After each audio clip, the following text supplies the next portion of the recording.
So my name is Mike Scott. I'm the program director here at Farm Table Foundation. We do about 80 classes or events a year, and this is our first one online. So you're joining a grand experiment, and I'm sure some of you have been online for other things as well. Again, grateful that you're here. Hope you're well in this challenging time. You know, one of the things that's been striking me is that we're all wanting to be connected, indeed are connected in a time of disconnection. And that I think one of the relationships we realize we particularly are relying on and need are our farmers. You know, in some ways we have a society where it's kind of possible to feel like our food is just something to be taken for granted and don't realize how reliant we are on our farmers. So Farm Table is certainly seeking to support local farmers as much as we can in our restaurant. Many of you know we have a local restaurant that serves very local food. So we're excited to try our first class out with you all. Our mission is to build local food culture, and we do that through building community, through supporting conservation and teaching the craft of local food, you know, around how to cook and preserve and grow local food. Today we've got this class on raising backyard poultry. And just a few things on, if you could please mute yourself so that if you make noise in the background or wherever, your face won't show up, so Sal and Joe's face will show up as teachers. Debbie, Elmer, I'm seeing you. I don't know if you're on mute, just by the way, if you could mute yourself if you're not. Okay, well, hopefully when Sal and Joe speak, their voice will come up. All right, a few more folks coming in. I'm admitting them as you come in. Welcome, everybody. Our purpose really at Farm Table is to rekindle connections between people, local food, farmers, and the land. And we're seeing an increased interest in things like backyard gardening and raising poultry as well. One of the programs we have coming up is a Victory Gardens program. I just wanted to highlight that briefly. If you're interested in purchasing a flat of about 48 vegetables from Dragonfly Gardens, you can go on our website, order that flat. In about a month or so, a month and a half, you would pick up that flat of the veggies, and then Sal and another gardening expert, Sue Catt, will be doing weekly videos like visits to the garden, what's going on in the garden right now. So you'll have support as you go through the year on gardening and how to garden if you haven't done a lot of that. So we're grateful for Sal and Kat, Sue and Sal doing that program. And again, our website, which I'll post in a little minute, is farmtablefoundation.org, where you can find out information about all our programming. Admitting a few other people, just a few logistical things. Again, please keep your microphone on mute, and you can put your video on or off depending on whether you want to or not. In the lower left corner, you'll see a little stop video or start video icon. Click on that to turn your video on or off. Same thing with your mute. At the end of the class, we'll have a chance where you can raise your hand, and I'll go over that later, but you can raise your hand virtually, and I'll call on you, and then you can unmute yourself to ask a question. In the meantime, you'll see that little orange box, the chat box, and you can see what people are posting there. And if you have a question during the class, please put a chat in there, and Joe and I will be monitoring that, and Joe will interject, and he and Sal will answer your questions. So those are the main mechanics. Keep yourself on mute until the end when we might have some time to ask a question verbally. In the meantime, post your questions in the chat box. All right. Sal and Joe are our teachers today. Thank you so much. They're the proprietors and owners of Roosterhaven, an organic farm close by. And Sal's also on our staff. She manages all our ordering and sourcing. She's our produce manager. So both farmer and logistical skills there. Sal and Joe, please unmute yourself and join us in the class and take it away. Thank you, everybody. Thanks, Mike. Again, if there's anything, if you can't hear us at all, just if you can throw something out in the chat, or Mike, if you can, let us know if there's anything going weird on your end. Okay. Otherwise, yeah, just if you could remain muted for most of the presentation, just so we don't have any distracting noises, and the stop video button in the lower left-hand corner next to mute will only stop your video from projecting out. So if you want to like eat a bowl of cereal and not have anybody see you, you can feel free to stop your own video, but you will still be able to see us. So just some things we're learning about Zoom here. And then, yeah, the chat function is the other most important thing. Just any burning questions you can write in there. I see we've got a few questions that we will actually be addressing later in the presentation. But feel free to, enter any questions there, and we will try to take care of all of them. So I guess a little bit about us is we've been raising poultry since 2014, I think.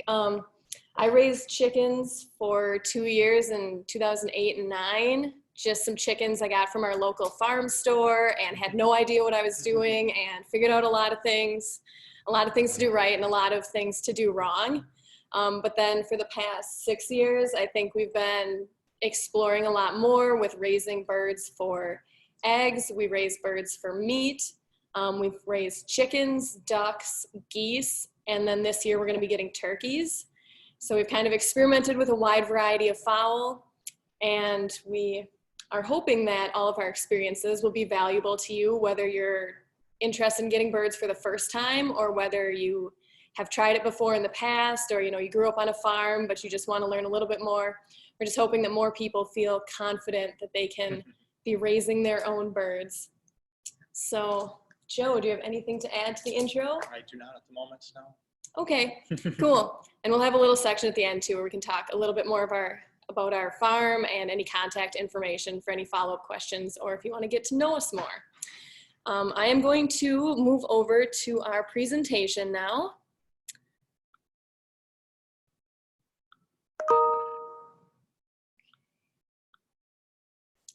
All right, so hopefully everybody can see our presentation. I guess our chat box is not going to be visible. All right, so we'll check back in with our chat box because apparently sharing screen isn't going to allow us to see that. So we'll just check in periodically and see if there's any questions that come up. As I said, this Zoom class is, well, it's a first for all of us here, but definitely a first for me. So please bear with us as we try to, figure out how this works, and hopefully, yeah, everything goes well. All right, so here's our first slide. I'm going to say that all the pictures in our slideshow are of our own chickens and various coops and various runs that we've built for them. And you'll see, these are pictures that we've taken from the last quite a few years. So feel free to enjoy that. Oops. Let's see if I can get this. Okay, so an overview of what we're going to talk about today is we're going to talk a little bit just about how we personally are raising poultry, just some basic care of poultry. We're going to be talking about like raising birds from chicks, just because that's, a lot of times an easy way to get into it is you can go down to the nearest farm store, pick yourself up a few chicks, build them, a little house, and then just kind of advance from there. So we'll also talk about like important details like predator protection, which I already saw some questions on, various like equipment to use, some concerns for us northern chicken and other bird growers. And then there's a few advanced topics that we might touch on a little bit, but we're actually considering maybe just doing a different class that's like more advanced topics that get into some of the really nuanced things. And then we're mostly going to be focusing this class on chickens, but we're hopefully going to bring in some more details for if you're interested in waterfowl, or, well, we don't really know much about turkeys as we haven't gone through the whole year with them yet, but we'll try to give, some other kind of info on other birds. So before you buy poultry, I think there's a few things to think about. And one of them is just kind of what your intentions are. So are you, do you want just a few egg layers for your family? We started with kind of a dual purpose chicken. So they're definitely going to produce eggs, but then we're also intending that, we're actually going to start learning, we're going to learn how to butcher chickens. We're going to be raising our own chickens for meat. And we're to the point now where we do about 100 birds per year. We do some custom slaughtering, and we also raise all of the poultry that we eat for the entire year, which is pretty cool. Otherwise, if you just want pretty chickens for pets or for showing, some people do that. So that's really cool. For sure. It's a lot of decorative birds you can get. And then some other considerations before you get chickens is if you are in town, you will want to check your local ordinances. So you will want to find out, if there's any restrictions for birds, if you need any setbacks. A lot of places, they have a limit to the amount of birds you can have, and you can only have hens, no roosters. So just checking in on that. If you're lucky enough to be out in the country, in a rural area, it's probably, you go for it. You can do, raise as many birds as you want. And then consider your level of involvement. So chickens, you're gonna probably need to check on them at least once a day just to make sure they've got adequate food and water. Sometimes, depending on your system, you might have to check on them more than one time a day. So with our meat birds, we usually check on them 3 times a day. And depending on what kind of run you have, if you just let them run all over in the yard, you're probably gonna want to, let them out of their coop in the morning and put them in at night just to make sure that they're not left out overnight and in danger of predation. But otherwise, if you have an enclosed run, then maybe it's a little bit more hands-off. You're just checking to make sure they have feed and water, but you can, not have to come home every night by 7 p.m. all summer because you got to put the chickens away, which is what we get to do. And then, the last consideration is just how much of investment do you want to make? Do you want to buy like a really nice prefab chicken coop and buy, really fancy birds, or are you looking to, maybe just cobble together something some wood you've got in your backyard, make a little coop and just have a few chickens, because that's going to be a lot less of an investment. Yep. There I am with a chicken, which I love to hold chickens because they're beautiful. So our style is we like to do pasturing birds. So we want them to be outside as much as possible, just, behaving naturally, having, dust baths and being able to go and look for insects and get, really like wide supplemented diet. We try to minimize our inputs. So there's a couple like vaccinations and things like that we could pay extra to have for all of our chicks. But we just try to raise them really well and keep a really clean area for them so we don't have to pay the extra money for some of these medications. And so far we haven't had really any disease issues related to, what you would vaccinate for. So that's been really good for us. And then we try to get them outside and supplement that feed with other, with scraps and with foraging, and just try to get them just a wide diet for, like nutritional reasons. So really it's, we try to minimize our inputs so that we're working with ecology as much as you can with a domestic bird, but just trying to get them, as naturally habituated as possible. And then we also, some people, if you're raising them for pets or if you're raising them just for egg layers, you're like, I'm going to keep these birds forever. And, they can live up to, I don't know, like 15 years maybe. Yeah, I think that's what it is, 15. So you could have a friend for a long time, but because we're also doing this in more of a production scale, we do like retire our older birds.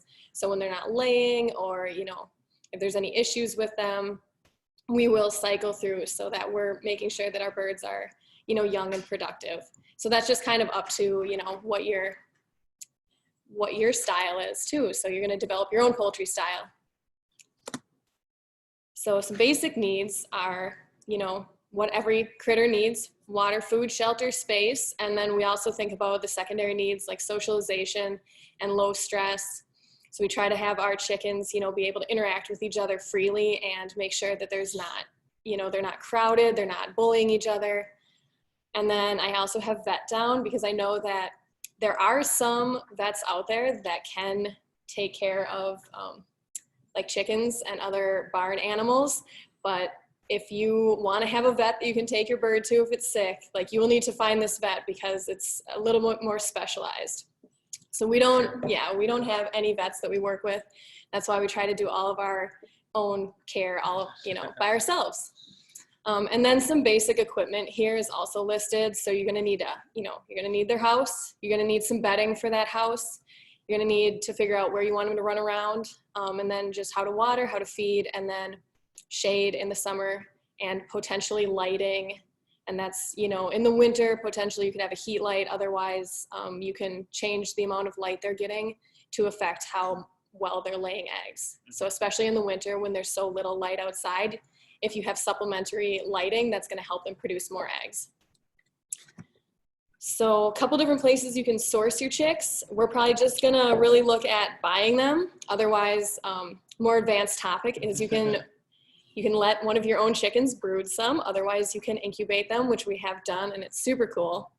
And the brooder box is where your chickens are gonna live for the first maybe 4 to 6 weeks of their lives. Yeah. So that can be anything from a bathtub to a cardboard box to the lower picture is, we made that out of a cattle tank, and a very elaborate setup to brood our chickens in. That was what we had last year. Yeah.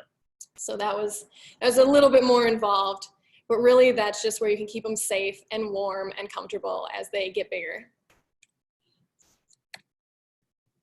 And then here is kind of this was a year before when we made a really, I would say, a bad choice and brooded all of our birds. It was like 150 birds inside our house, which I'm never gonna do again. But that was, again, we just cobbled some stuff together, and you can see we've got waters in there. These were ducklings, so we had to put a bunch of water in there because ducks consume way more water than chickens do. Mm-hmm. So yeah, feeders, waters, we can show some examples of those in a little bit. And then heat lamps, that's gonna be a pretty standard. You can get that at any hardware equipment store. Mm-hmm. And then bedding, I think there's a little bit of controversy about what is gonna be the ideal bedding for your chicks and even your adult birds. We've used a variety of things. We have So we've used straw, we've used wood shavings. Wood shavings are easy to come by, and straw is not always as easy to come by. So it's between those two is what we go with for the most part. Yes, and so I feel like you can get, people have different success, or they just really like certain materials. Otherwise, like shredded newspaper is another popular one. So really, just as long as you have something, something down that you can clean out, that's going to collect any like messes and just replace to keep them, nice and comfortable. So it's, it's pretty basic stuff. There's some flexibility. You can kind of experiment as you go. And yeah, we've had success with a lot of different materials, like I said. See, so this is just a little more detailed for your brooding space where you're going to have your chicks live. So yeah, start out at 95 degrees, and we just have like a really cheap thermometer in the brooding area somewhere, and just check on it. And you're going to decrease it weekly by 5 degrees until it reaches the outside temperature. And there is, so the food that we're going to get, it's really easy. It's like labeled as like chick starter feed. You can find at a lot of these farm stores, and it's just going to be a little bit higher protein than like your layer feed. So that's what's going to, get them started. And then just making sure that they have like lots of clean, fresh water every day. And that's what you're going to do for, initially. And then once they're big enough, they're starting to get feathers, then you're going to be able to move them into a more permanent location. And there are some illnesses and injuries to watch out for. So I don't know if I'm probably not going to get into all these, just because we're really making our class go fast to try to get through all of this information, since it's really this broad overview. So I will just say that there are a few injuries to look out for, and mostly just you just want them to have enough space. So if they're crowding together, that might be because they're cold, but then they can have the potential to like hurt each other, especially for the first couple days. I think they're just really like fragile, and as soon as they get a couple days old and they start jumping around and flapping around more, they're not going to be as in danger of hurting each other. But just right away, you know, you want to keep an eye on them and make sure that they're not, you know, crushing each other in a corner or anything like that. And you want to watch out and make sure that they're walking okay. So the first year that we had chicks, we had an issue where, and it was either genetic or they were just sliding a little bit more, and then their legs weren't getting strong enough. So then you know, they were starting to have issues where their legs were really spread wide and they weren't able to walk upright as well. So just keeping an eye on them, you can really notice a lot of these things.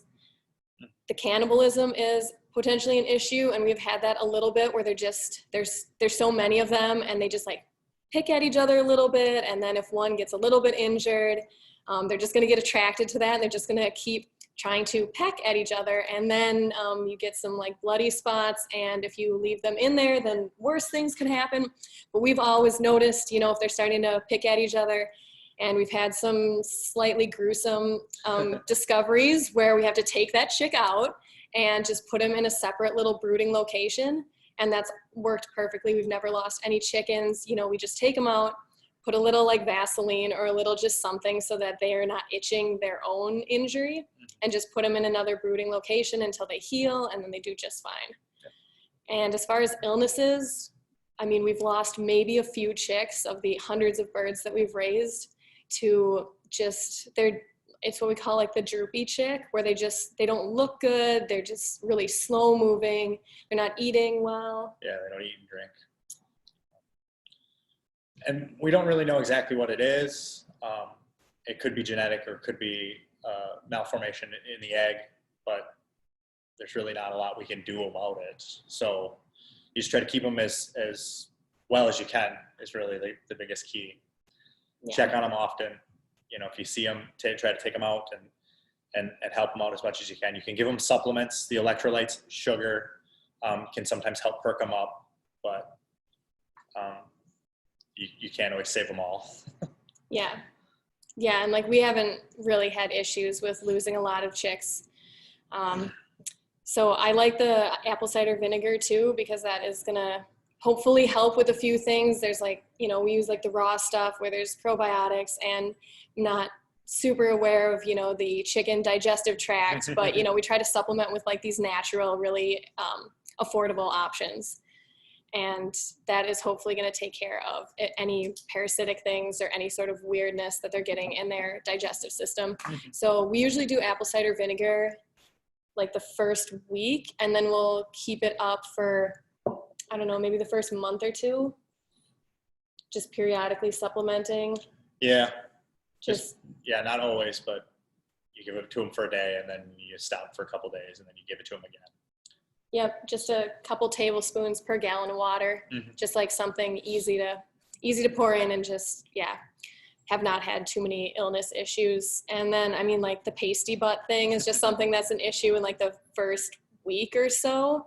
And that's just where as their digestive system adapts, they can have some, I don't know, weirdness in their bowel movements. So then it can kind of cake up around their vent, which is where they're going to be eliminating as well as laying eggs. It's all same location. So you're just keeping an eye on them. And if there's any that are really gunked up back there when they're chicks, then we just get a warm cloth and just kind of like wipe that gently off. I've had some really precious moments with little chicks where we're holding them and just like gently cleaning them. And yeah, I mean, I don't think we've had any loss because of that. No. So it's just, you know, keeping an eye on them and just doing what you can to take care of them. And then they get bigger and then they are a lot more self-sufficient. Right. And let's see, I think I'm going to pause here and just for a second in our screen share and just see if any like burning questions have come up. Oh, I figured out how to do that. Oh. Okay. So I think we don't have any questions that we're going to get to right this second, but we will bring this up later. Okay, yeah, just making sure that there's no like immediate clarifying questions about chick raising. So for adult birds, And this is our little bantam bird down here in this picture. So adult birds, the feed, yeah, so again, you're looking at your shelter, your space, your feed, your water. So the feed is gonna be different whether you're doing laying birds or whether you're doing meat birds. Meat birds just need like a higher protein ration. They also eat a lot more. And we don't do the Cornish rock, which is the birds that you've probably seen pictures of if you've seen meat birds. They grow super fast. I mean, sometimes to their own physical detriment.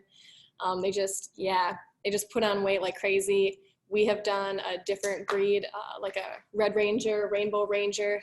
So they're a little bit less like breasty. They're a little bit more thigh meat, and they're a little bit better at, well, they're a lot better at like foraging and running around and being mobile. But they still eat a ton. So even if you just have like 5 birds you're experimenting with in your backyard, like they're gonna eat a lot more than your laying flock. And then your egg layers, they're gonna be a lower protein food. Higher calcium content. Higher calcium, and yeah, you can also supplement with calcium if you're noticing any issues with eggshells being thin, or yeah, just if periodically you want to give them a little bit more supplement just to make sure that they're really thriving. And then water is going to be the same whether they are chicks or whether they're adult birds. Just want to have fresh, clean water. Chickens love to like poop in their waters, and ducks even more so, but that's just something where you're just gonna want to like spray it out every day, rinse it out every day, just try to keep it clean.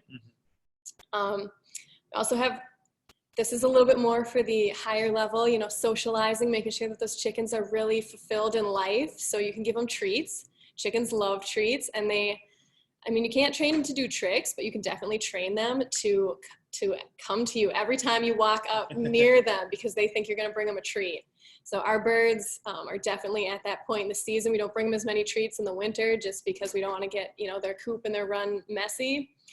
But now that it's the summer, we can throw out any sort of like table scraps, just avoiding, you don't want to feed them like meat or dairy or really highly refined or processed foods, because just like that's, well, yeah, no processed foods because that's not good for us. It's not good for them. Right. And then the meat and dairy, just because their digestive system is going to do a lot better with vegetables. So that's always good, and it stimulates them, it gives them some different activity to do. And it's, supplements their diet too with some more micronutrient in different foods. You can also do mealworms, which I don't know, my mom loves to feed chickens mealworms just because they go crazy for them. But I'm just like, I'm not gonna buy mealworms if I can just take any of my vegetable scraps and feed them. Like they're just as satisfied with the end of a tomato as, potentially with a mealworm. And then toys, we haven't done a lot with toys, but that's something that can help if you have like a smaller run area. If you have like just a little backyard set up and, they're not just running all over the countryside, you might want to give them some more stimulating things. So you can give them like a stump of wood or a chair to sit on and hide underneath and play around on. Otherwise, I've heard of like tying a pine cone on a piece of string and like even, maybe putting like just like you would with wild birds, putting a little peanut butter or something, giving them something to jump at and something that's going to move around that they can just interact with. And, there's a lot of thoughts that's going to help them just be happier. If you're worried, about your bird's happiness level, that, as long as they've got like a stimulating environment, that's going to keep them happier, and also hopefully potentially prevent them from picking on each other too aggressively if they, have other areas to direct their attention.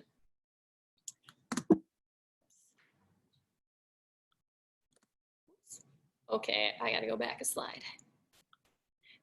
There we go. So equipment, again, for the adult birds. We're gonna have the coops. We're gonna show some examples of coops in a second here.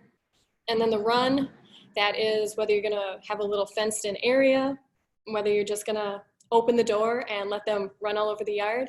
That kind of depends on your setup and whether you want chickens like constantly popping out of unexpected locations in your yard.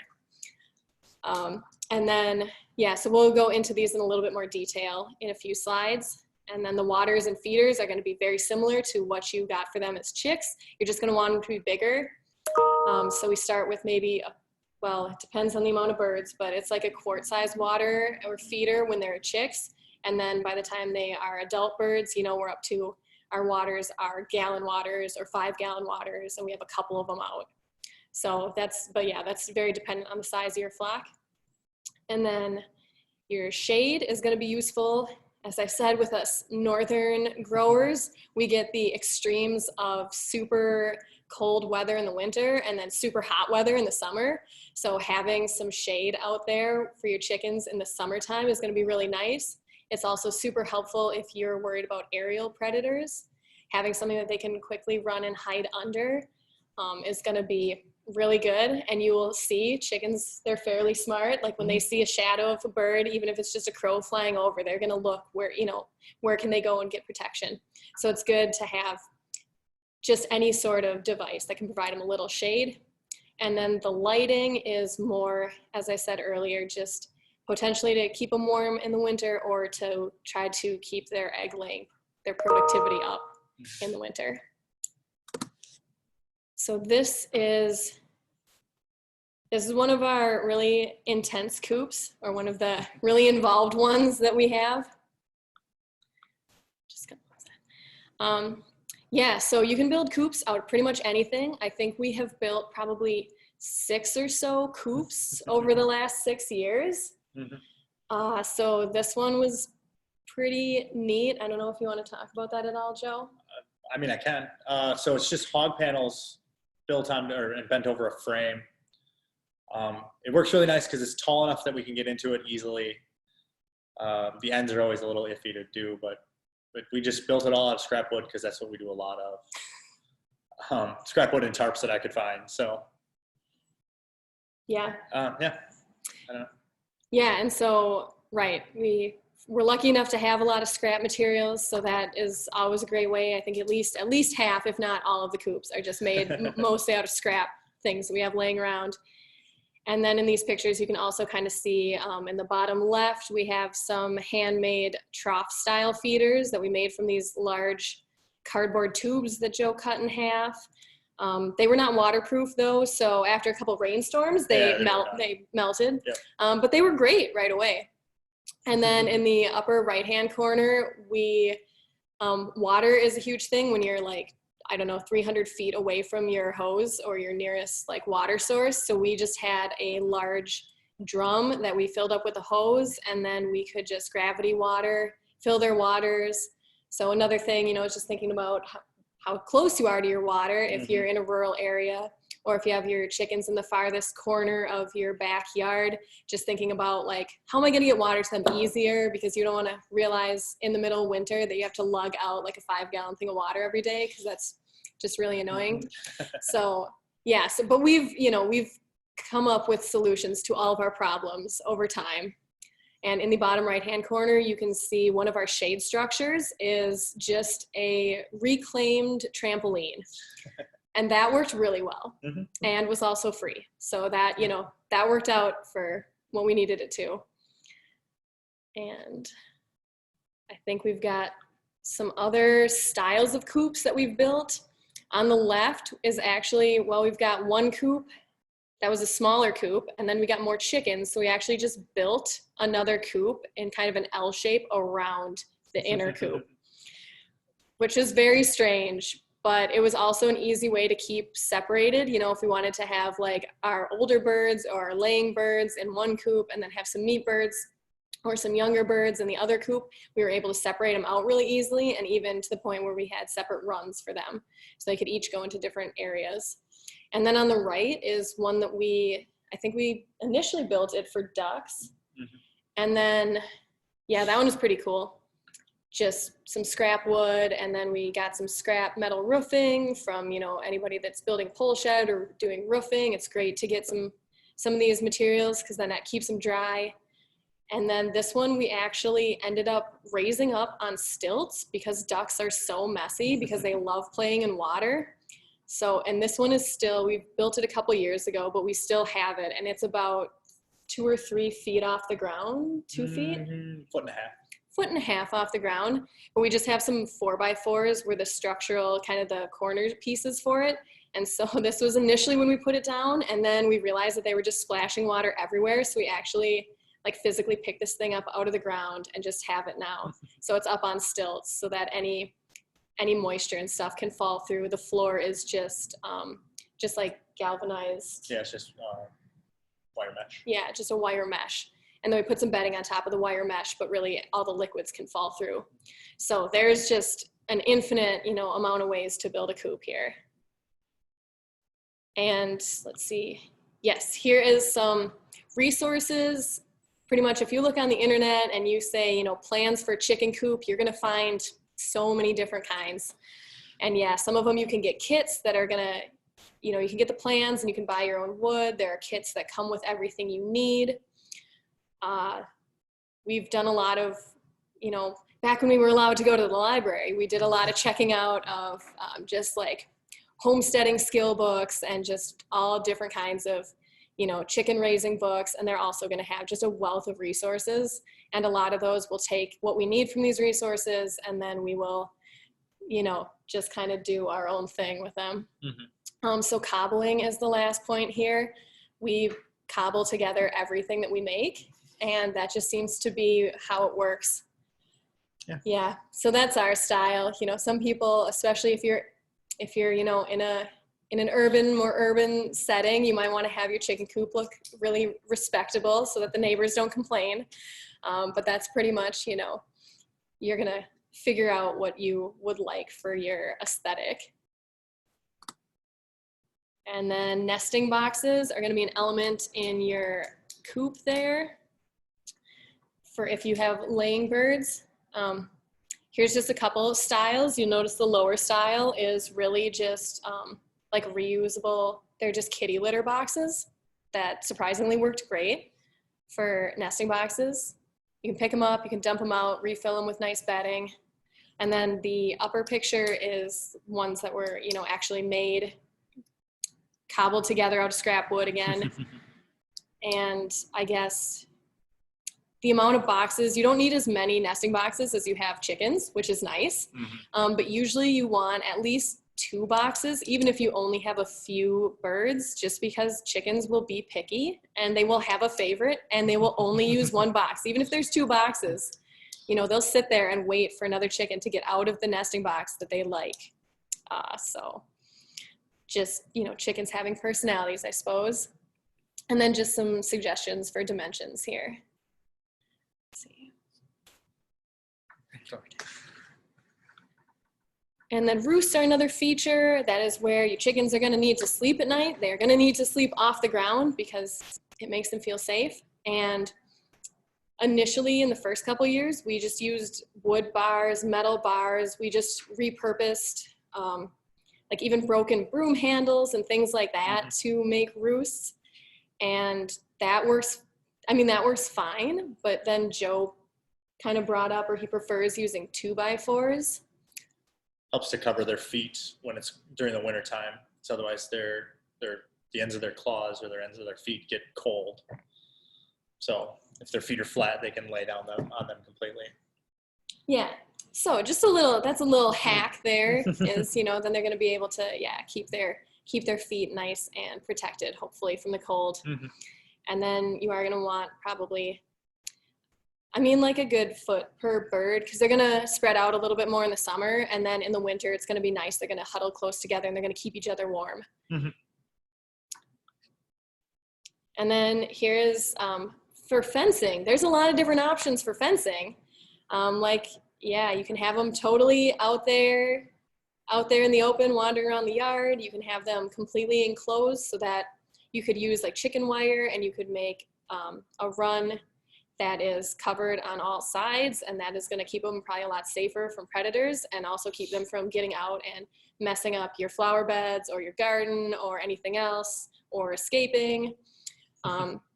You could have somewhere in between. So this picture is when we had what we thought was a semi-effective fencing system using snow fence. But anytime it got windy, it would blow the snow fence down, and then the chickens would get out, and we had them pretty close to the farm that year. So then they were constantly trying to run into the farm, and then I was chasing them out. So that was kind of a little bit of a time waster for me. So now they live a lot further away from the farm. And then, yeah, snow fence is not recommended. I'm just gonna say, personally, we've just, it was incredibly annoying. But like chicken wire, any sort of woven wire is gonna be probably a good plan to keep them from squeezing through and keeping, you know, a lot of stuff from getting in.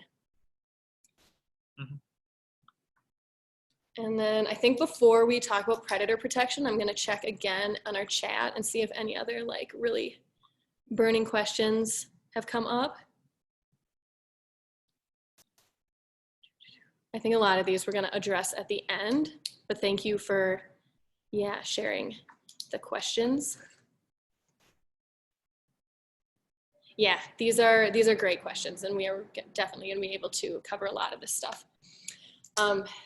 So predator protection, this does get to probably our first question that we had about bears, which are way down on our list of what's like the most likely predators that you're gonna worry about. So I would say especially urban or rural, like dogs and cats can potentially be predators, especially of chicks. You know, the smaller they are, the more, there's some critters that are gonna come after like a chick that will be scared of a large chicken, of a full-grown chicken. So I'm sure a cat, you know, would probably go for a chick, but cats do not like to mess with large chickens, right, yeah. Full-grown chickens.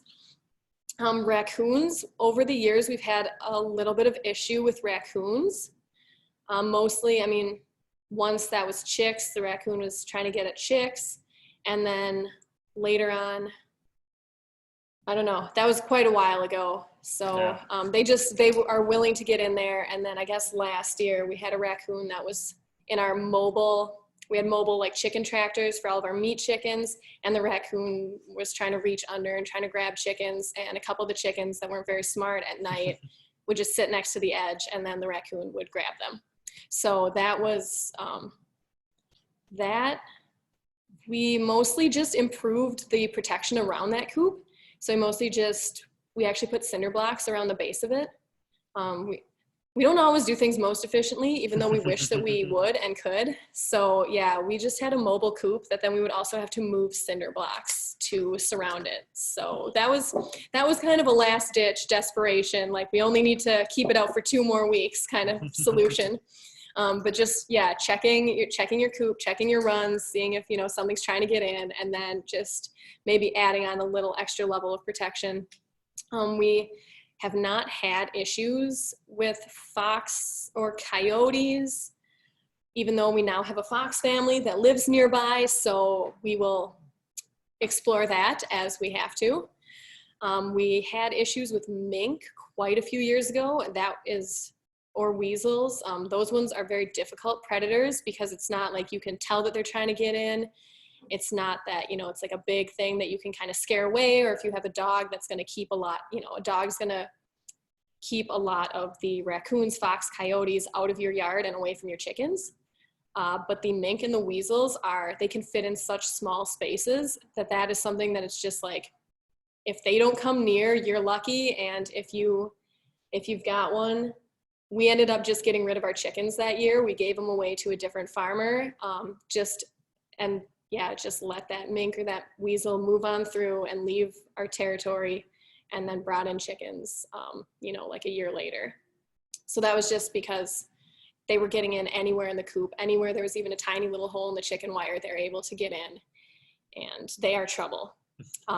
And then with hawks and eagles, I know some people have had really, really bad issues and really a lot of loss from birds. We have only lost 1 chicken to an aerial predator in the 6 years we've been raising them. And I don't know whether it's because we just have those shade cloths out, or we also have a stand of trees that is next to like kind of the open runs. So sometimes in the summer, they just like to hang out in the trees. And that's kind of a cool concept in like raising meat birds, is like silvipasturing. So where you have your birds on pasture, but you have them in like elderberry shrubs or a nut producing shrub. So you're able to like harvest these shrub fruits and nuts. And then you're also creating this really protected location for your animals to run around and get nutrition and be protected from any of these like bird predators. Rats are kind of gross. I'm getting to bears last because that's another hard question, just like the weasels. Rats are gross because they will sneak in and they will go for chicks. They're not really an issue with big birds, Right, yeah, no.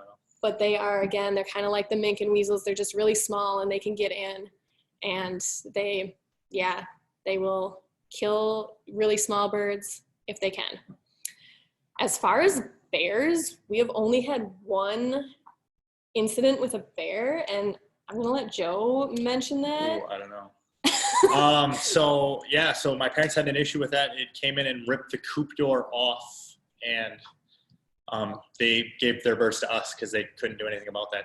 So as for keeping bears out, bears will come after the chickens. I'm sure they don't love to. They don't like to come up that close to the house and stuff like that. You can use lights, radios can help, those types of things. And making sure your coop doors, that they can't be wedged, that a bear couldn't get underneath it to pry it open, I guess is the best way to go about it. Aside from building, a fortress for them. So, yeah, I don't know what to do about bears. Yeah, I mean, I would go with presumably, a lot of times they're not coming up in the middle of the summer if they have other food sources. They're just not as interested in coming and messing with chickens. And this was just really early in the spring. It was last spring, which was, really cold, and there wasn't a lot of food out there for these like wildlife. So we're thinking that it might have just been an isolated incident, that it was just, super hungry and just came out, and like the coop wasn't incredibly buttoned up. So it was able to just break in there really easily and just kind of made like an opportunistic attack. But otherwise, if you live maybe a little bit further north, maybe you have more experience having issues with bears. And, it's tough because they're pretty big. Yeah. So, if you can make a fortress for your chicken coop, I guess that would probably be more effective. So it's just depending on what issue that you're having. There might be some easy solutions. Otherwise, you might have to take it up a notch, get a little more advanced in your strategies. The fenced-in run, I guess on the right-hand side, is just some kind of ideas. Having a more fenced-in run can protect against a lot of these not super committed predators. Having your guard creatures around. So humans, if you're out there a lot, you're probably other animals aren't gonna come up and mess with your chickens if you're around in the yard a lot, at least during the day. And if they have a nice, safe place to go at night, that's gonna help keep them safe. Otherwise, having a good dog that knows not to chase the chickens or not to, mess with the chickens, but is actually gonna see the chickens as, something that it needs to protect, then that dog, and dogs love chasing away other animals anyways. So that could potentially be really useful. And, there are like geese and guineas and some of these other like larger fowl are kind of aggressive or territorial. So they might at least just be able to send up like a warning call if they see something, or try to make enough noise or just act aggressive enough that, maybe just a curious predator is going to be deterred by that. And then again, I've talked about, aerial protection from a variety of different sources. So that can be really valuable. And, having chickens that are good foragers, or breeds that, they're going to have a little bit more of that instinct. They're going to know to seek protection if there's something flying around overhead.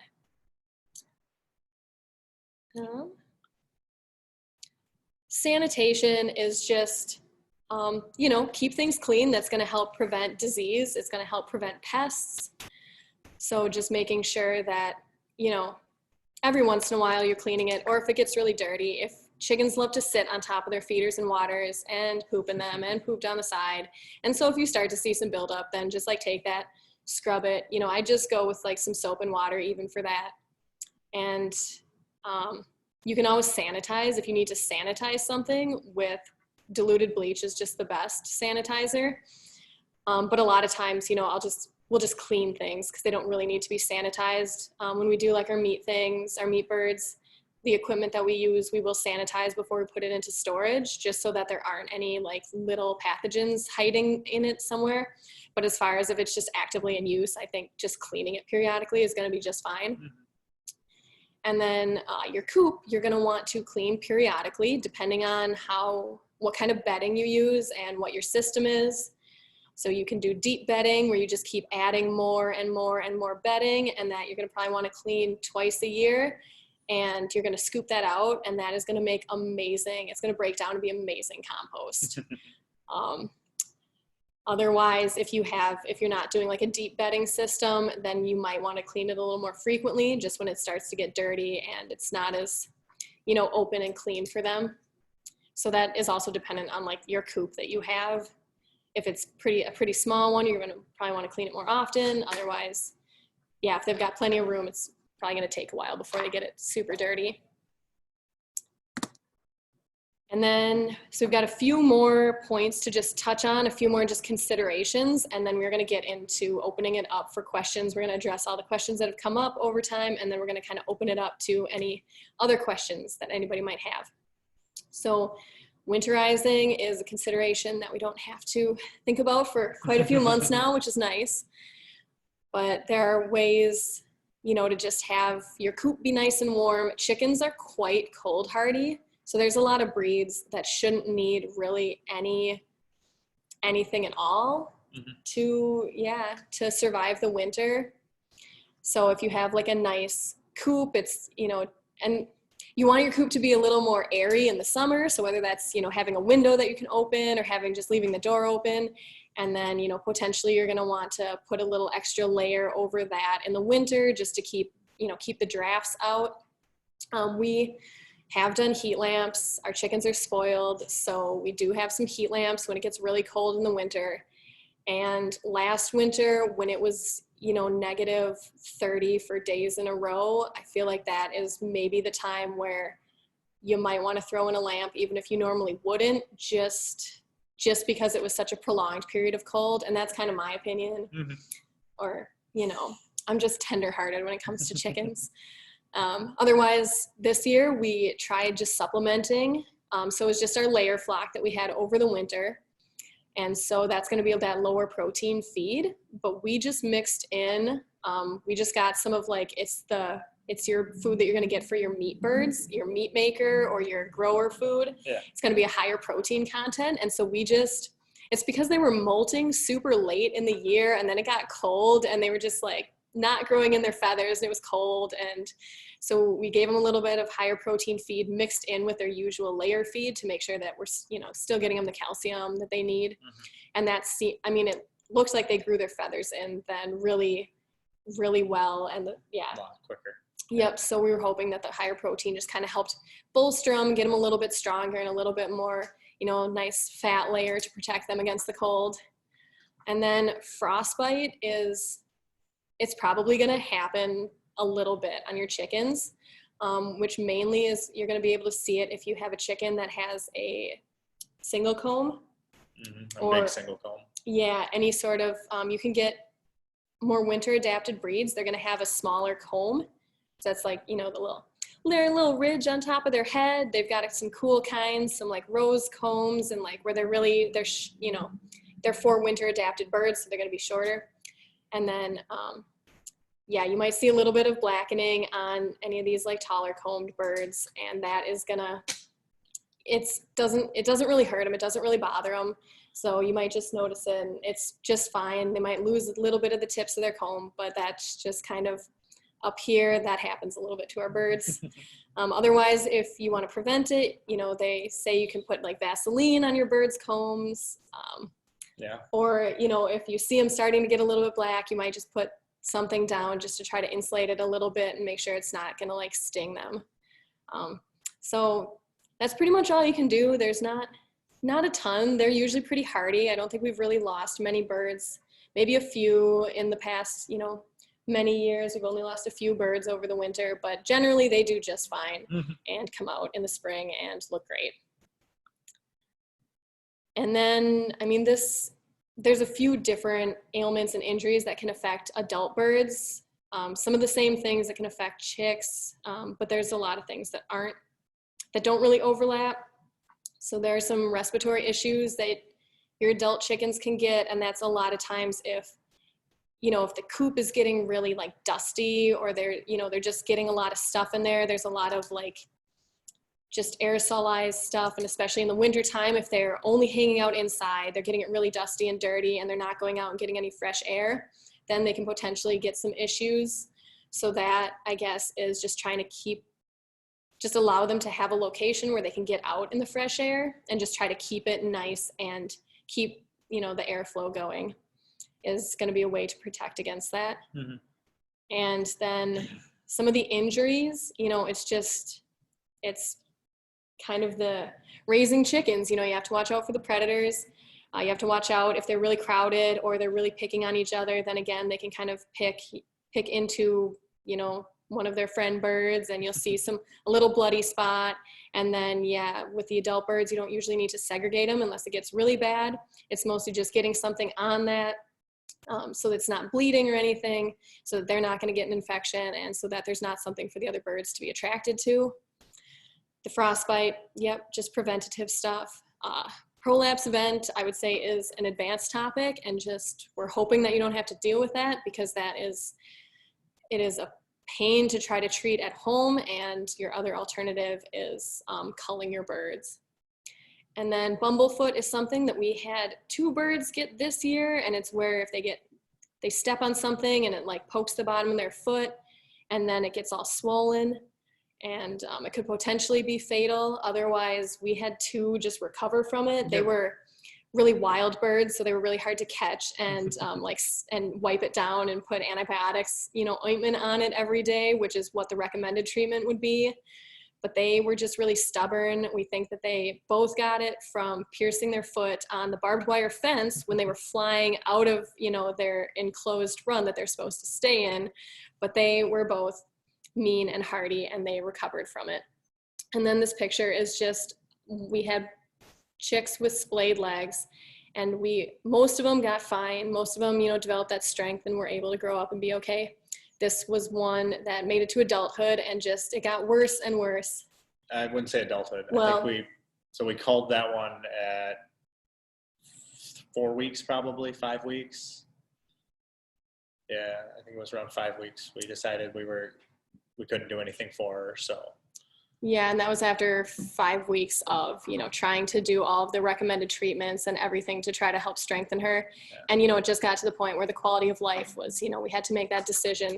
Is this chicken going to have a quality of life? Is she going to be able to recover? And with this one, unfortunately, she was not able to, but all of the other chickens were able to recover.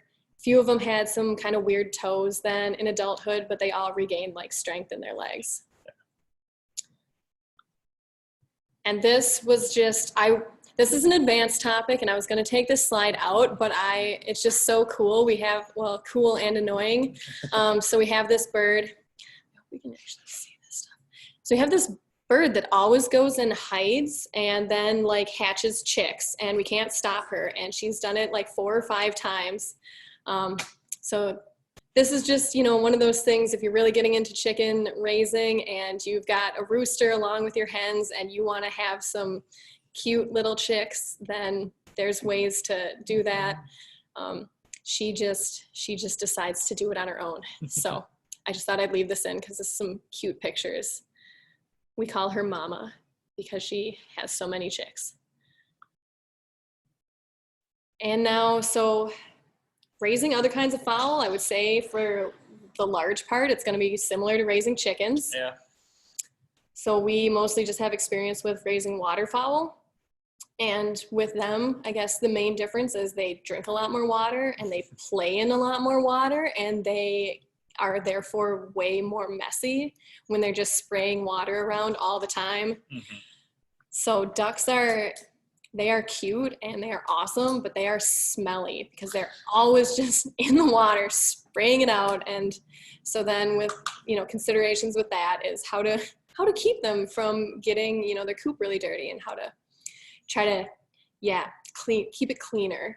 So that was, having that raised up coop, or with our mobile duck house that we ran last year, we just moved it more frequently, had to replace the bedding more often. Yep.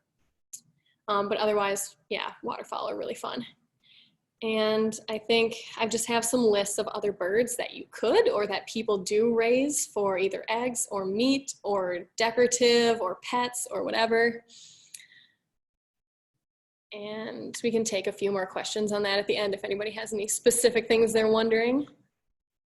And then these are just a really long list of different breeds, which is, I guess, probably another more advanced topic. Yeah. But if you wanted to look at different breeds and their characteristics, there are some resources we're going to get to in a second here. So a lot of hatchery websites just have nice descriptions of different kinds of birds you can get, what they're good for, their disposition, you know, is this a good like family bird? Is this really productive egg layer? Whatever you're looking for. And then you can also get a catalog, which is really fun. I think we've got a few catalogs here, and they make them really accessible for just like the backyard chicken grower, not really focused at production level. So those are really kind of cute to look at. And here is our resource list. And I think we didn't mention this at the beginning, but I think if we're doing a follow-up email after this class, I think Mike was going to send one out, we can include this resource list so that everybody will have a copy. So there's a couple of different places you can buy your birds. You can buy them online through one of these various hatcheries. A few of them are nice. They have like a 3-chick minimum, so you can just get, you know, a few chicks for your backyard. They're maybe $3 to $7 a chick on average, and you might have to pay a little bit for shipping. And then they will send you those chicks via postal service. And it's still, after all these years, I still haven't gotten over the fact that I just order my chickens and they're delivered like in the mail, and they're fine. So that's really fun, especially if you have kids. I think going to the post office to pick up your box of live little baby birds is super fun. Otherwise, there are some different farm stores nearby that have both birds and pretty much all the supplies that you would need. So there's Countryside Co-op. I'm just thinking we live between Amory and New Richmond, so these are kind of the places that we would go to. So Countryside Co-op is just on the south side of Amory. They have birds and feed and all the equipment. And I talked to them yesterday, and they say that you can call them up and you can pre-order birds. They have 9 different varieties they're able to get. So you can just pre-order and just set up when you want to come in and pick them up. So that is nice and simple. They said they can also get ducks or turkeys if you're interested. I know Farm and Home in New Richmond, we have got birds, well, quite a few years ago I got birds there. And I'm not sure if you're able to special order anything, but. That's all they do now is just ordering. Oh. They order from the same place as as Countryside. Yeah. It's both from Sunnyside. Okay. Oh, So. I see. Yeah, and then, yeah, there's another feed store on the south side of New Richmond. You can get your equipment. It's probably gonna be easiest to just get from your local farm store, because then you can just, you know, pick it up or pre-order it, order online. Otherwise, specialized equipment you can order from hatcheries or the internet. You know, we can order pretty much anything we want from the internet, so you're gonna find what you're looking for.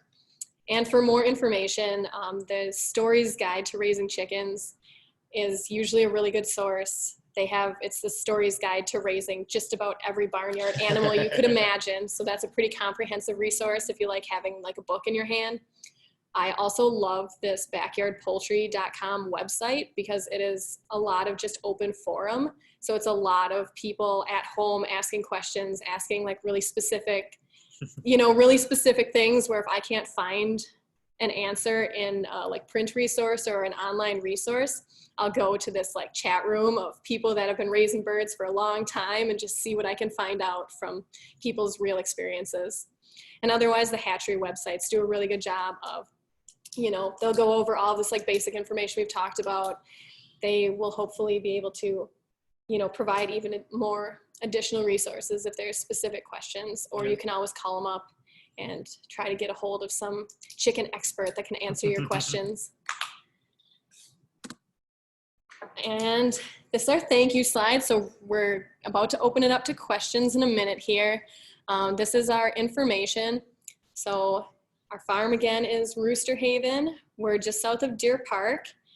We've got a website, we've got an email address, trying to do the social media thing. So feel free to reach out or check us out if you want to learn more. In addition to raising poultry for meat and eggs, we also have a diversified We're not certified organic, but we follow all sustainable regenerative agricultural principles on our farm. So we do vegetables. We have a small CSA. If you're looking for CSA share, we've still got a few available for this year. Otherwise, we have been selling at farmers markets in New Richmond, and we will see how that goes this year. So that's a little plug about us. Yeah. And then we're gonna take it off of screen share, and then we are going to look at some of the questions we've got over the course of this. And if you have any more questions, feel free to put them in the chat bar and we'll try to get to them. All right. So do you want to field some of the earlier questions, Joe? Sure, you want to go up?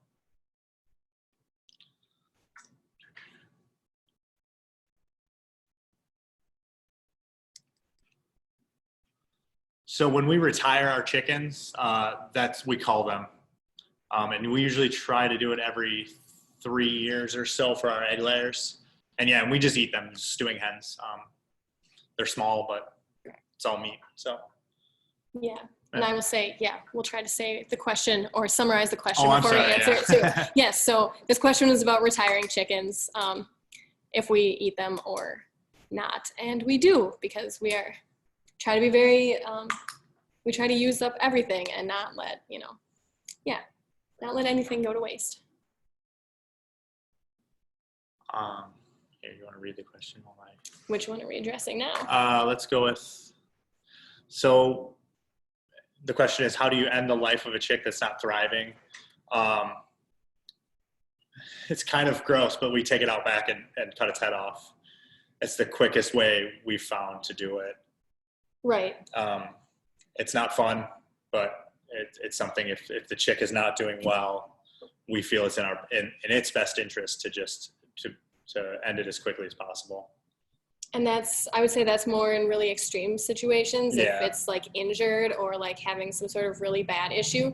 Otherwise, with like the droopy chicks and stuff, we're just trying to give them whatever they need and just hope that they recover. And, if it's really bad, then they will tend to just succumb naturally.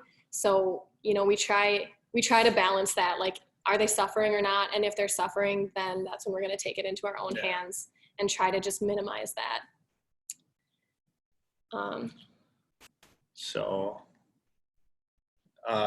Can chickens share space with goats and other animals, or do they need their own space? They do really well with goats, from what I understand. They do well with goats, cattle, sheep. The only thing you have to worry about is with pigs. We're looking into that. We're getting some hogs this year, and we probably won't share space this year, but we may end up doing it again, in years to come. I don't know. We have to do a little more research on, and it depends on the animals too, always. But if you give them enough room for them to be separate or together if they'd like to be or whatever, you should be fine having those animals together. Mm-hmm.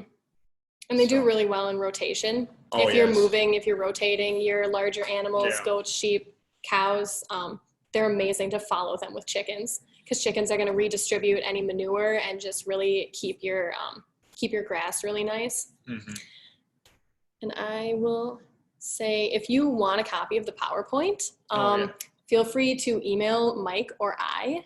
You can email our personal email or send something to Mike, and we can get you a copy of our PowerPoint. I'm just trying to address them now in chronological order.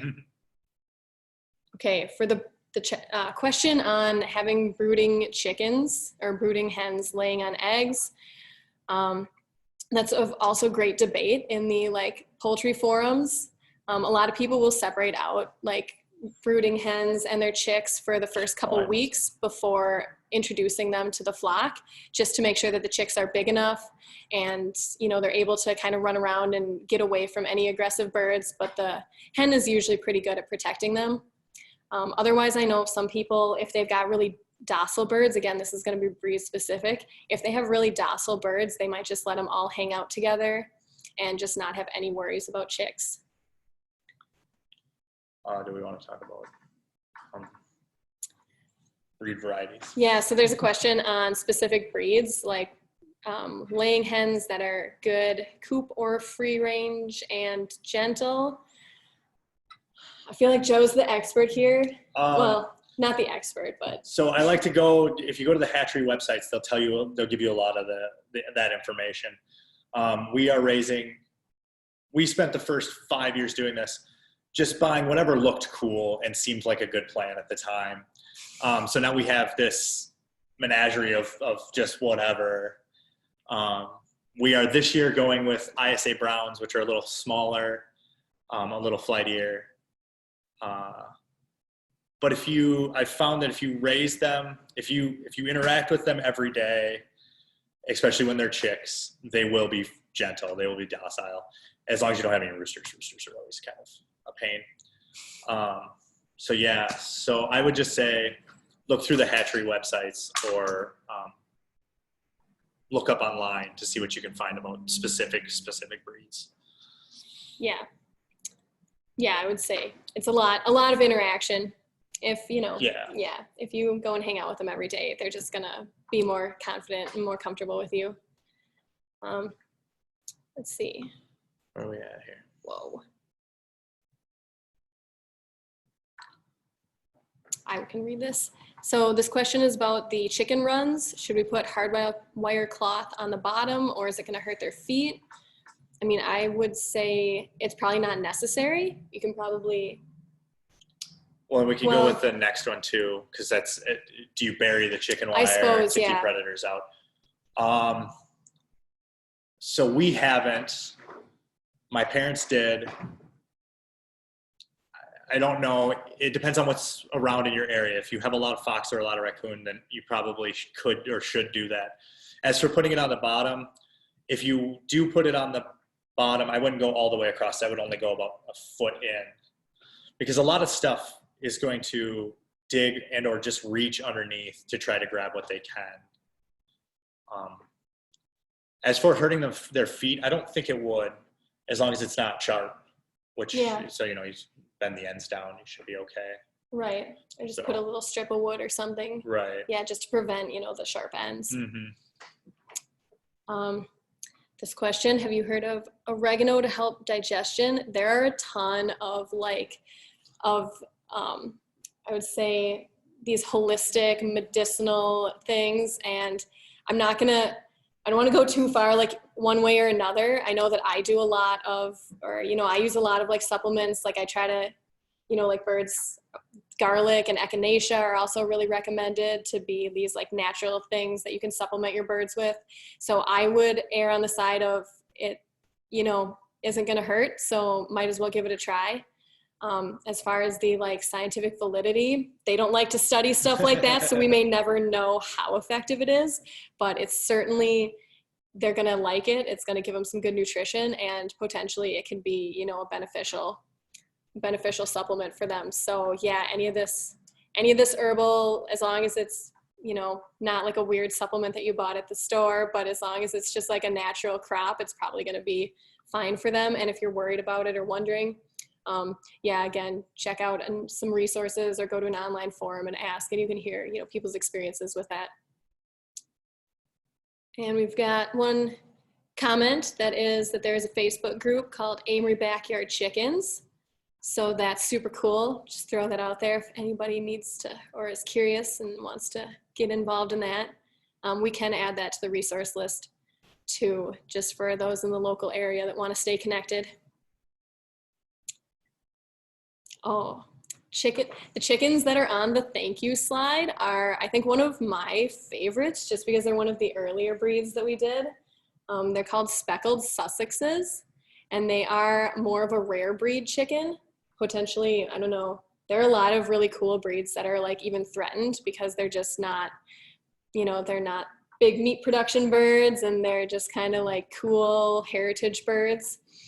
So the Sussexes are one that they're just gorgeous birds. They're pretty good layers. They're not amazing layers, but they're also, their temperament is supposed to be a bit more docile. Yeah, they were nice birds. Yeah. Yeah. So is a chicken ever too old to eat? I would say they're not, but when you butcher it, you have to be careful. If you find a lot of tumors, which sometimes older birds will get, we stay away from them, but I don't know. it's all meat, so you could eat it, I would guess. Yeah, and right. Like if you're butchering them, you can tell there's a few birds that we've butchered that there's just been something really weird when, we've been cleaning them and processing them that we're like, nope, like let's just stay safe. Mm-hmm. However, because they will have, we call them tumors, but they'll just get some weird growths a little bit as they age. And I have called like the ag extension and asked if it's safe to eat them. And they're like, well, you're not going to eat medium rare poultry in the first place. So as long as you're cooking this, it's probably going to be totally fine. Just don't eat that part. Just eat, the meat. And I would just say, they're going to be tough when they're old. Mm-hmm. So the key is just like put that sucker in the crock pot all day. It is going to get good. I'm like, I'm not going to waste this bird, even if they're really old and bony, if it's time for them to go, like this chicken is going to go in the crock pot and it's going to be a good stewing hen.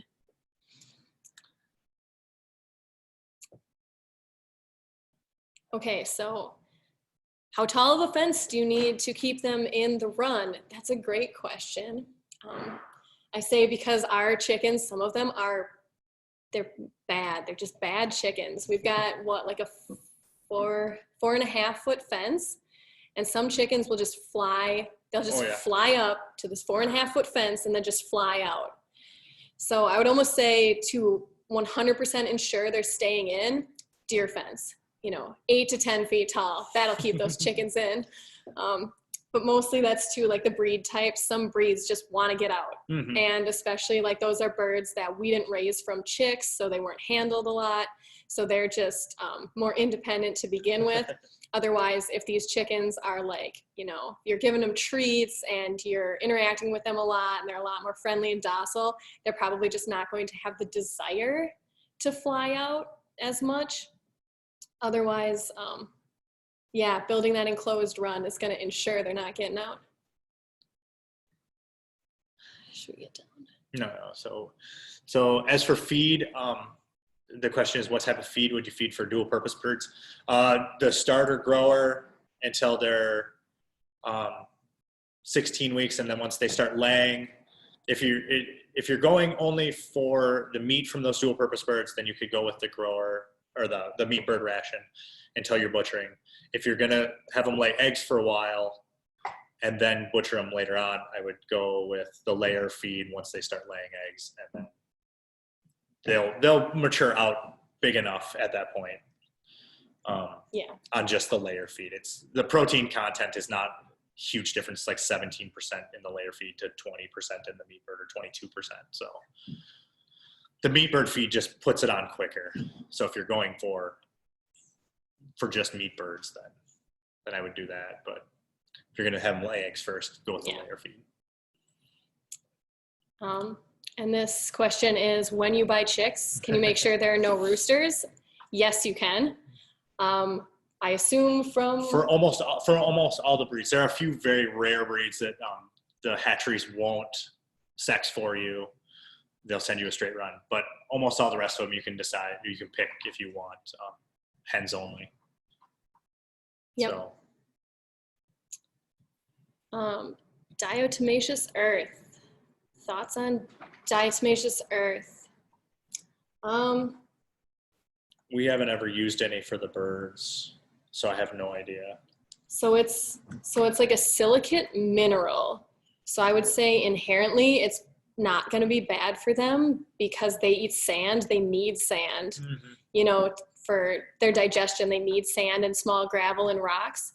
So, that might be something if they're not really getting outside where they can get that, you might want to supplement them with some sort of like really small pebbles or sands so that they can make sure that their crop is healthy. So that might be, because I'm not super familiar with using it for chickens. That could potentially be it. Otherwise, like they need to dust bathe, or dust bathing is how they're going to clear off any mites or any issues, which I don't even think we put in our PowerPoint, but they can potentially get mites if they're not able to like take these baths.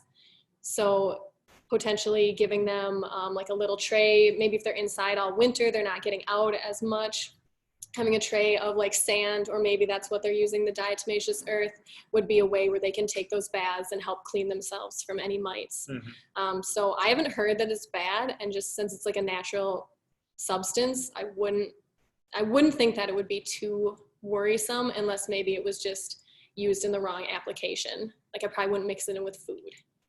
Right. How do you feed them? Like herbal supplements or herbal type things? I guess because we have like the farm and we have a lot of wild and culinary and medicinal herbs that we intentionally grow or that we cultivate, you know, I'm thinking like, oh, oregano, like I'm just gonna cut off a big chunk of oregano and throw it in and they're gonna peck at it. Otherwise, if, you know, you're getting like dried things, if you're getting, like dry herbs, I would say you could mix that into a paste with something else, some other vegetable scraps or just some treats. Yeah, just kind of mix up like a good little mash of, you know, you can throw in some minced garlic or some mashed garlic if you want to supplement them with that, and just kind of mix it together. And, you know, depending on how you have it, you can either put it in like a tray if you want to keep it a little bit cleaner. Otherwise, if you got a big open run, you know, we just throw the treats out and watch them run for them. So I guess that's probably how I would do that. And then this next super useful comment is that there's a city chicken ordinance that's scheduled to be reviewed by Amory. So it's not, that's what I thought, is that it wasn't legal to keep chickens within the city limits of Amory at this time. But if you are on the Facebook group, then you can connect with all of the other passionate folks in the Amory area that would love to see backyard chickens in town. And so I would say, like, if you're in this area, definitely maybe stay aware of this situation. Because I know New Richmond you can, and a couple who generally just live a little bit south of here. So there's towns south of here that they all have chicken ordinances. You're gonna have 3 chickens in town as long as there's no roosters, no problem. So it would be really nice to see that in Amory as well. Okay, this question, if you're leaving at 5:30 in the morning, is it too early to let the chickens out? And that is super tough because it's so dependent on the time of year. Yeah. So, I mean, I would say if the sun has risen. Right. If it's still dark out, we don't like to let our birds out when it's still dark. Granted, we're in the country, so there's predators around, but it's just, it would be worrisome. Now, you might be okay, depending on what predators you have around and when they come around because they come by your coop, not every night, but most nights. So it just kind of depends. But I would say that's probably too early, and I would look into getting an automatic door of some kind to let them out. Yeah. Okay, this question is about having a rooster to not have broody hens. I don't know if having a rooster really affects the hens a ton, except for there's a little bit more of a dynamic. You know, the rooster, it depends on the rooster too, because we've had some really useless roosters, and then we've had some really nice roosters. So like sometimes the roosters aren't very aggressive. They just kind of hang out. Sometimes they'll find treats and, like, you know, get the hens to come to them. Otherwise, sometimes they're just there for one purpose, and I don't know if it really affects how the hens are gonna, if they're gonna be broody or not, or how they're gonna like lay eggs. I haven't really noticed anything. We've had flocks with roosters, without. We've had flocks with multiple roosters, and yeah, haven't noticed any trends, at least in regards to that. Yeah. And this question is that the city wants somebody to take a class to license chickens. Does your class come with a certificate? I wish it does, and I would totally be happy to like hand make a certificate, but I don't know what the like legal requirements would be for that city. If this would cover it, I don't know. Maybe you could ask them what, you know, what those stipulations would be for that certificate and find out. Because yeah, I'd be happy to say that like we went over a lot of the basics, and I feel like you guys, if you were, I mean, can't see everybody, it's really weird to do this all virtually, but I assume everybody was here and not sleeping the whole time. So I think that you really like probably have, you know, heard all the basic information that we can share with you. And I think that covers all of the questions that we got over the course of the class. And we've got maybe like 5-ish more minutes for any burning questions. Otherwise, any follow-up can be directed to Mike or I. Yeah. So Mike, if you want to chime in anything. Oh, I'm just waking up here. Thank you, Sal and Joe. And if you want to turn your videos on, folks, so we can, I've been looking at some of you periodically, but if you want to turn your video on, we can all see each other. That's kind of fun. But if you have another question, please type it in. Oh, here's one. How do you water your chickens during the winter months? Yeah, that's a good question. So we either will bring water down and just refill every day. Sometimes we'll have 2 waters, and then we'll just have open like trough waters, and we'll fill one with water for that day. And then, you know, it's going to ice over overnight, and then we're going to fill the other one the next day and dump the first one out. Otherwise, we also have a de-icer. Yeah, de-icer. Yeah. So it's just like a little heating thing. And that's if you have electricity that you're getting down to your chicken coop, you can put that in the water and keep it ice-free. So, and then what was the next one? The lighting, and then another question about lighting in the winter to keep that egg production high. So I just have a bulb that we moved into just the same style as the heat lamps, whatever, but it's just a regular household bulb. Just to add light is all it really is. So whatever bulb you got to give more light helps. Well, and then we have it on a timer too. Oh, yeah. So we're doing what, 12 hours a day of light? Yep, about 12 hours a day of light. Yeah. So I push them too hard. Any feedback on managing eggs in the house? Salmonella concerns, so on. You know, so I try to like wash my hands after dealing with chickens and dealing with eggs. Yep. And, you know, honestly, I think that if you're raising these chickens in healthy, clean, sanitary environments, your likelihood of having these diseases is going to be decreased, because we're not doing this in these really confined industrial settings. This is like a really natural, open setting. And I definitely know a lot of people that would handle chickens and then go and stick their hands in their mouth and not ever get sick, you know, or just let the kids run around. Okay, I've definitely run around barefoot in the chicken coop and, you know, past years in my life, and I never got sick. So I would say just clean them off. You know, you can clean off if there's any residue on them, any feces or anything, and just put them, you know, put them in reused egg cartons or put them in a bowl, and probably just don't lick them too much. But yeah, probably not a huge concern. Yeah. That's a great tip. Don't lick your eggs. Thanks, Right. Sal. Like raw eggs. I mean, it's easier. yeah. Hard boil them first. Just to interject here briefly, if you've been watching the chat, I just put my email address, program director at farmtablefoundation.org. And also I put the phone number for our restaurant there. You know, our restaurant is part of our nonprofit. So, and we really do seek to support local farmers. The majority of our food comes from within 40 miles. So it's a great time to be supporting the restaurant in a way, because you're supporting this nonprofit, but also at least a portion of these farmers markets. And I don't know, it feels like an important part of supporting the community right now. So there's the phone number 268-4500, as well as our website for upcoming programs.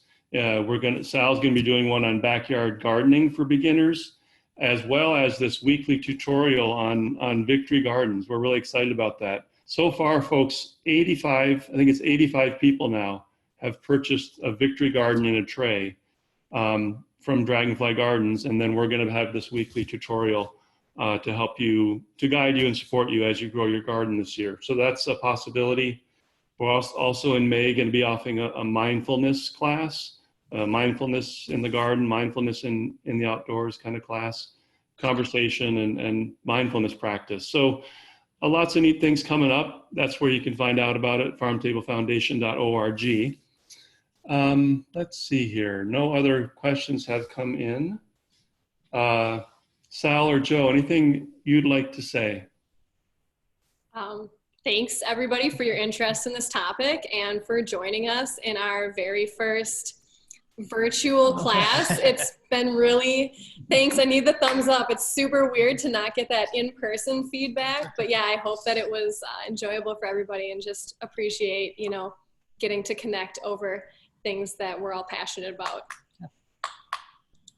Yeah, thank you very much, Sal and Joe. We're grateful for you guys, for your